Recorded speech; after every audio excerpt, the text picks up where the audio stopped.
तो भाई लोगों, परम पूजनीय, प्रातः स्मरणीय, माननीय अज्ञात हत्यारा फिर से अपने काम पे लग चुका है। सीज फायर के बाद से एक एक करके पाकिस्तान में भारत के दुश्मनों की रसीद काट कर उन्हें तेल की कढ़ाई में डाला जा रहा है। सबसे पहले 18 मई को लश्कर तैयबा के टॉप कमांडर सैफुल्लाह खालिद को कोई अज्ञात हत्यारा पेल गया। फिर अगले दिन लश्कर के एक और आतंकी अब्दुल वाहिद कुंभो के पिछवाड़े में भी किसी ने बम्बो कर दिया।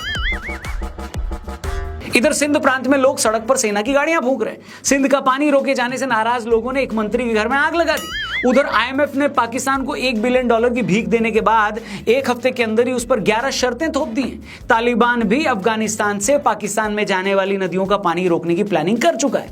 जल्द ही तालिबान एक डैम बनाकर पाकिस्तान जाने वाला पानी रोकने वाला है। वहीं बलूच लिबरेशन आर्मी के लड़ाके हर दिन पाकिस्तानी आर्मी को ठोक रहे हैं। अब समझ में आया कि हमने क्यों कहा था कि ऑपरेशन सिंदूर अभी रुका नहीं है। जी हां, ऑपरेशन सिंदूर रुका नहीं है। बस फर्क इतना है कि इस बार पाकिस्तान की ठुकाई बाहर से नहीं बल्कि उनके अंदर से हो रही है। कराची से लेकर क्वेटा तक और खैबर पख्तूनख्वा से लेकर सिंध तक पाकिस्तान की वो हालत हो रखी है कि हवलदार आसिम मुनीर की फट्टू फौज को ये समझ में ही नहीं आ रहा है कि करना क्या है। क्या करूं इसका। तो किस तरह पाकिस्तान के अंदर चल रही ये लड़ाई तेज हो गई और कैसे इस लड़ाई ने पाकिस्तान के लिए ऑपरेशन सिंदूर से भी बड़ा खतरा पैदा कर दिया है। इससे पहले कि मैं इस इशू को डिटेल में समझाऊं, आपके फायदे की एक बात बता देता हूं। कुछ सेकंड्स देना मेरे को। गोल्ड कॉइन जीतना चाहते हो? इसका गोल्डन चांस स्पोर्ट्सबाजी लेकर आई है। लीडर बोर्ड जिसमें आप जीत सकते हैं गोल्ड कॉइन्स और ये पूरे 100 यूजर्स को मिलने वाला है। जी हाँ, डिपॉजिट पर फायदा उठाओ, लगाओ कोड GRAB10। स्पोर्ट्सबाजी पर डिपॉजिट के समय पाओ एक्स्ट्रा 10% कैश अपने डिपॉजिट पर। बचपन में याद है ना, एक छोटी सी लूडो की बोर्ड और 4 गोटियां ही काफी थी घर वालों को साथ बिठाने के लिए। वो जीतने की खुशी, हारने पर रीमैच का जोश याद आया। अब वही गेम, वही इमोशन ले आए हैं एक नए अंदाज में स्पोर्ट्सबाजी लूडो के साथ। स्पोर्ट्सबाजी ऐप पर आकर पहले आपको गेम्स के सेक्शन पर क्लिक करना है, लूडो पर जाना है। यहां आपको दिखेंगी अलग अलग एंट्री प्राइस की टेबल्स। यहां पर आप अपने बजट के हिसाब से इन्वेस्ट करके खेल सकते हो। जैसे 59 वाली गेम हमने ज्वाइन की। ये गेम टोटल 6 मिनट की है। आपको अपनी स्ट्रैटेजी और टाइम का ध्यान रखकर इसे खेलना है। अब लूडो सिर्फ मजा नहीं, रिवॉर्ड भी देगा। इसमें 2 बड़े लीडर बोर्ड भी चल रहे हैं। डेली में जीते 8,000 के प्राइस पूल से और वीकली जीते 25,000 के प्राइस पूल से। तो जल्दी से डाउनलोड करो स्पोर्ट्सबाजी ऐप, लिंक दिया डिस्क्रिप्शन में। वीडियो में आगे बढ़ते हैं। तो दोस्तों, ऑपरेशन सिंदूर के बाद से जिस तरह की तस्वीरें पूरे पाकिस्तान से आ रही हैं, उसने पाकिस्तानी फौज के हाथ पैर फुला दिए हैं। ऐसा लग रहा है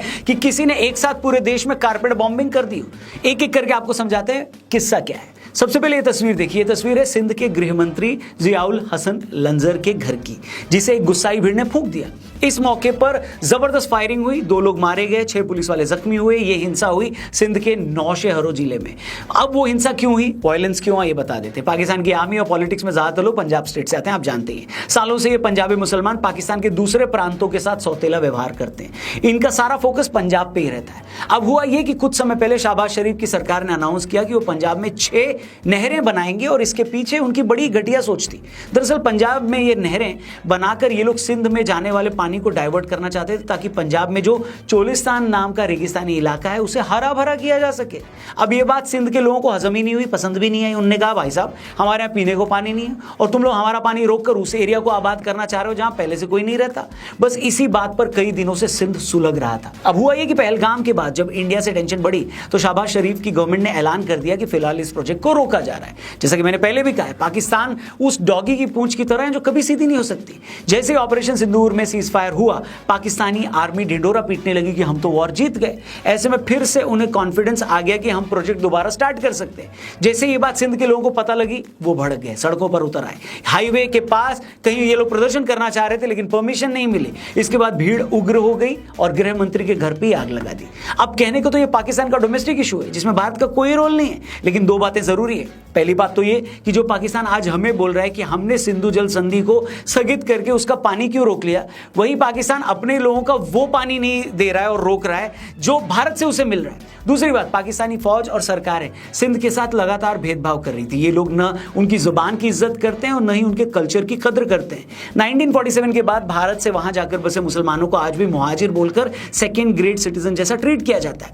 अब बहुत सारे लोगों का कहना है कि भारत को सिंध के लोगों की वैसी मदद करनी चाहिए जैसी हमने 1971 में बांग्लादेश में मुक्ति वाहिनी की थी। इसी एरिया में कुछ दिन पहले लोगों ने फौज का ट्रक रोककर उसमें भी आग लगा दी थी। लोगों ने फौजियों के मुंह पर कहा, हम तुम्हें पसंद नहीं करते। जंग लड़के आ रहे हैं। नहीं जंग नहीं, और क्या है, तुम हमारे दुश्मन हो। मैं श्योर नहीं हूं, लेकिन हो सकता है आने वाले दिनों में आप देखें कि सिंध के लोगों की ये फ्रीडम स्ट्रगल और ज्यादा तेज हो जाए और ईश्वर ने चाहा तो जल्द ही सिंधु नाम से एक अलग देश भी दुनिया को देखने को मिल जाए। आते हैं उस स्टोरी पर जो किसी फिल्मी स्टोरी से कम नहीं है। मैं बात कर रहा हूं अननोन शूटर भाई साहब की। कसम खाकर बोल रहा हूं, मुझे नहीं पता है आदमी कौन है, लेकिन जो भी है कसम से लगता है इंडिया से बड़ा प्यार है इसे। वरना ऐसा कैसे हो सकता है कि सैफुल्लाह नाम का लश्कर का एक टेररिस्ट जो इंडिया में 3 बड़े अटैक करवा चुका था, जो कई सालों से नेपाल में रहकर वहां से इंडिया में हमले करवा रहा था, लेकिन जैसे ये बंदा पाकिस्तान में आता है अननोन भाई साहब को इसका पता लग जाता है और टपका दिया जाता है। और सैफुल्लाह कोई छोटा मोटा आतंकी नहीं था। इसने 2005 में बेंगलुरु के इंडियन इंस्टीट्यूट ऑफ साइंस पर हमला करके एक IIT के प्रोफेसर की हत्या करवा दी थी। इसी ने 2006 में नागपुर में RSS के हेडक्वार्टर पर हमले का प्लान बनाया था और 2008 में यूपी के रामपुर में CRPF के कैंप पर हमले का मास्टरमाइंड भी यही था। उस अटैक में CRPF के 7 जवानों समेत एक सिविलियन की मौत हो गई थी और ये सैफुल्लाह अपना सारा ऑपरेशन नेपाल से ऑपरेट करता था। मगर जब इंडियन सिक्योरिटी एजेंसीज ने इस एरिया में अपना एक्शन तेज किया तो ये जान बचाकर नेपाल से पाकिस्तान आ गया। पाकिस्तान में आकर भी वो सिंध स्टेट में रजाउल्लाह के नाम से छिपकर कहीं रह रहा था। वेल लेडीज एंड जेंटलमैन, गौर करने वाली बात यह कि ये सैफुल्लाह भी सिंध में मारा गया था, वो सिंध जिसका मैंने ऊपर जिक्र किया था। और आपको अगर लग रहा है कि कहानी यही खत्म हो गई है तो नहीं, मैं तो कहूंगा रुको जरा, सबर करो। 18 मई को अननोन भैया ने नर्क रोडवेज की बस में सैफुल्लाह को जब बिठाया तो ड्राइवर ने बोला भैया हम एक सवारी नहीं ले जाते, नर्क जाना है तो कम से कम 2 सवारियां पूरी करो। फिर क्या था, उसके अगले दिन अननोन किलर भैया ने उसी सिंध स्टेट से यमराज जी के लिए दूसरी सवारी का भी बंदोबस्त कर दिया। 19 मई को खबर आई कि किसी ने लश्कर के एक बड़े आतंकी अब्दुल वाहिद कुंभो को गोलियों से भून दिया है। अब ये अब्दुल वाहिदवा खुद को बताता तो सोशल वर्कर था, लेकिन असल में वो भी हिंदुस्तान में टेररिज्म फैलाने का ही काम कर रहा था। तो ये बात शायद किसी को पसंद नहीं आई और उसने सिंध के बादिन डिस्ट्रिक्ट के मतली एरिया में इसे क्या कर दिया राहुल जी, खत्म। और ये तो सिर्फ हाल फिलहाल के 2 मामले मैंने आपको बताए। पिछले 2-3 सालों पर नजर डालें तो सिर्फ पाकिस्तान में ऐसे 15 के करीब टॉप टेररिस्ट मारे जा चुके हैं, जिनके बारे में हमने पहले भी एक डिटेल वीडियो बनाई थी। आप चाहें तो ऊपर आई बटन पर क्लिक करके वो वीडियो भी देख सकते हैं। अब आप पूछेंगे रौनक भाई ये परम आदरणीय अननोन किलर वाला मामला क्या है, ये वर्क कैसे करता है और जो लोग ऐसा कर रहे हैं वो कौन है, तो चलो आपको वो भी समझाने की कोशिश करते हैं। तो बात ऐसी है दोस्तों कि आज से 10 साल पहले तक आपने देखा होगा कि पाकिस्तान लगातार न्यूक्लियर बॉम्ब की धमकी देकर भारत में आतंकी हमले करवा रहा था और हम बार बार ये सोचकर रुक जाते थे कि यार इसके पास तो न्यूक्लियर बम है या हमें लड़ाई में अपना टाइम बर्बाद नहीं करना है, हम उभरती हुई इकोनॉमी है। मगर 2014 के आसपास भारत को ये समझ आ गया कि यार हम हाथ पर हाथ रखकर तो नहीं बैठ सकते। यही वो टाइम था जब हमने इजराइल वाली स्ट्रैटेजी अडॉप्ट कर ली। आपने देखा होगा इजराइल चारों तरफ से दुश्मन देशों से घिरा है, जिनकी कोशिश यही रहती है कि वो इजराइल को बर्बाद कर दें। तो इजराइल क्या करता है, वो इन देशों में कोवर्ट ऑपरेशंस चलाकर इन कंट्रीज में बैठे अपने दुश्मनों को ही मरवा देता है, ताकि इससे पहले वो दुश्मन इजराइल का कुछ बिगाड़ पाए, इजराइल ही उनका गेम बजा देता है। ऐसे एक नहीं 20 मामले हैं। इजराइल ने लेबनान में हिजबुल्लाह के आतंकियों के पेजर ब्लास्ट किए, उसके पीछे भी यही स्ट्रैटेजी थी। भारत को भी ये रियलाइज हुआ कि नहीं यार हमें भी कुछ प्रोएक्टिव होकर करना पड़ेगा। मैं फिर से अंडरलाइन कर दूं, ये इंडियन गवर्नमेंट का कोई ऑफिशियल स्टैंड नहीं है, लेकिन बहुत सारे एक्सपर्ट्स का मानना है कि इस अननोन किलर को हमारा आशीर्वाद मिला हो सकता है। तू समझा? हाँ, नहीं तू समझा नहीं। अब सवाल यह है कि पाकिस्तान में जो भी आतंकी मारे जा रहे हैं उन्हें मार कौन रहा है? क्या इंडिया अपना कोई आदमी वहां भेजता है? तो इसका जवाब है नहीं। जी हाँ, बिल्कुल नहीं। ऐसा करने की हमें जरूरत क्या है बताओ? पाकिस्तान में से बहुत सारे फ्रीलांस टेररिस्ट हैं जो थोड़े से पैसे के लिए आपके लिए काम कर देते हैं। ये वो लोग होते हैं जिन्हें ये पता होता है कि मारना किसे और पैसा कितना मिलेगा। ये काम करवा कौन रहा है, क्यों करवा रहा है, इन्हें इससे घंटा कोई लेना देना नहीं होता। दूसरा, इसमें तहरीक तालिबान जैसे संगठनों का भी बड़ा रोल है। आपने देखा होगा कि जब भी किसी अटैक में पाकिस्तान की सेना की कोई जीप उड़ाई जाती है या किसी टेररिस्ट को मारा जाता है तो उसका वीडियो या तस्वीरें भी ले ली जाती है। और ये ऐसे ही नहीं आ जाती वीडियो यहाँ वहां से, दरअसल इन लोगों को एविडेंस देने के लिए कहा जाता है ताकि कंफर्म हो सके कि भैया टारगेट अचीव हुआ या नहीं। इसी टारगेट अचीव करने के बेस पर इन फ्रीलांस हत्यारों को पेमेंट भी होती है और इंसेंटिव भी मिलता है। इसी वजह से ये लोग अपना नेटवर्क बढ़ाते हैं और अगले टास्क के लिए मोटिवेट होते हैं। अब पाकिस्तानी फौज के साथ दिक्कत यह है कि उसने पिछले 30 सालों में अपनी आवाम पर इतने जुल्म किए हैं कि वहां पर इस तरह के हजारों लोग हैं जो ये काम करने के लिए रेडी हैं। बलूचिस्तान में अपनी फ्रीडम के लिए जितने संगठन लड़ रहे थे वो सब एक अम्ब्रेला के नीचे आ गए।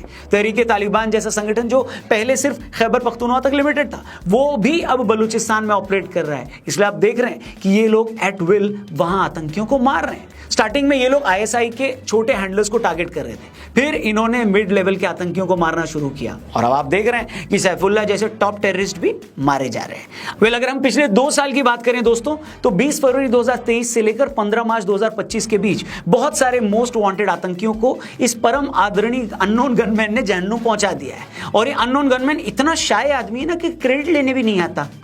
शर्मीला कहीं का।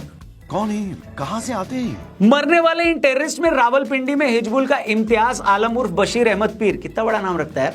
खैर, कराची में अल बदर का पूर्व कमांडर सैयद खालिद राजा, काबुल में इस्लामिक स्टेट से जुड़ा एजाज अहमद आहंगर, खैबर पख्तूनख्वा में आतंकी सैयद नूर शोलाबर, लाहौर में खालिस्तान कमांडो फोर्स का प्रमुख परमजीत सिंह पंजोड़ और कनाडा के सरे में खालिस्तान टाइगर फोर्स का हरदीप सिंह निज्जर, ये सब टपका दिए गए। Bye bye tata. इसके अलावा कराची में जमातुद दावा का मुल्ला सरदार हुसैन अरैन, पाकिस्तान ऑक्यूपाइड कश्मीर में लश्कर का अबू कासिम और पाकिस्तानी पंजाब में लश्कर का अबू कताल समेत कई लोग निपटा दिए गए। अब ये सब गरीब या तो आदरणीय अज्ञात हत्यारे के हाथों मारे गए या पता नहीं चला कि किन हालातों में ये अल्लाह को प्यारे हो गए। गुड बाय गया। और जैसे कि मैंने कहा ना, कहानी तो अभी शुरू हुई है, पिक्चर अभी बाकी है मेरे दोस्त। मुनीरवा ने 3 दिन की जंग में भारत के हाथों जलील होने के बाद भी खुद को फील्ड मार्शल बना दिया। उधर उनकी फौज और पुलिस अपने ही मुल्क में जूते खा रही है। हम तो चाहते हैं तुम ऐसी गलतफहमी में जीते रहो, चाहे तो मुनीर इस हार के बाद खुद को यूएन का सेक्रेटरी बना ले, हमें घंटा फर्क नहीं पड़ता। तुम्हारी ठुकाई यूं ही जारी रहेगी और ये ठुकाई हम किसी दुश्मनी या नफरत में नहीं कर रहे हैं। ये वो ठुकाई है जो मुनीर और पाकिस्तान ने अर्न की है।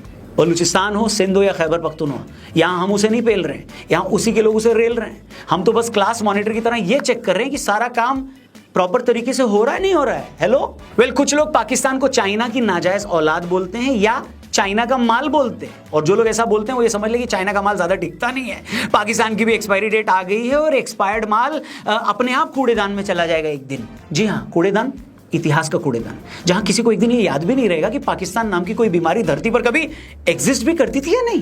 बाकी आप बताओ, आपको क्या लग रहा है? ऑपरेशन सिंदूर का सीजन 2 अब पाकिस्तान में शुरू हो चुका है। क्या इस सीजन 2 में हो रही पाकिस्तान की ठुकाई से आप खुश हैं या नहीं? और एक वर्ड या कुछ अच्छा सा उस परम आदरणीय प्रातः स्मरणीय गनमैन भाई साहब के लिए भी जरूर लिखना, अज्ञात आदमी, ठीक है। बाकी हाँ, हमारे चैनल को भी जरूर सब्सक्राइब करना। जाने से पहले एक बार फिर से याद दिला दें आपको, स्पोर्ट्सबाजी ऐप डिस्क्रिप्शन में लिंक दिया है, उसको डाउनलोड करना। बहुत सारे प्राइजेस आपका इंतजार कर रहे हैं। Thank you for watching. Channel subscribe करना। जल्दी मिलते हैं। जय हिंद, वंदे मातरम दोस्तों।